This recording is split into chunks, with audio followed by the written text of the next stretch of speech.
Hey guys, in this video I'm going to show you how I took stock Ikea furniture and turned them into custom furniture pieces for our home. Stay tuned.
clear coat is dry, and we're on to the last step. So it all came with this kind of outdated wooden hardware. It's fine. I'll probably save it later for some shop projects or something, some drawers. But I ordered a 25 pack of these brushed nickel hardware from Amazon.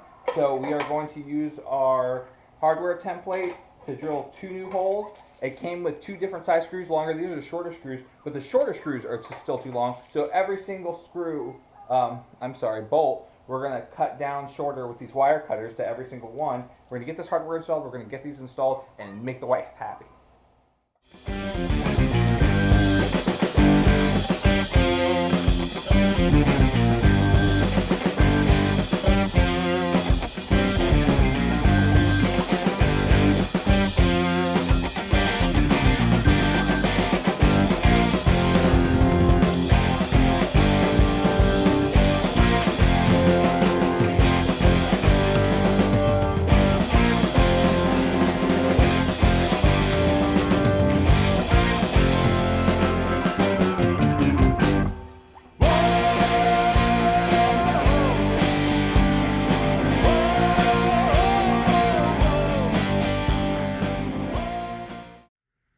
Alright guys, I hope you enjoyed that video. I really had a good time building this. I saved a lot of time and a lot of money by not building these from scratch, and the wife is really happy with the way they turned out. So if you like this video, please like and subscribe, and stay tuned for my next build. See ya.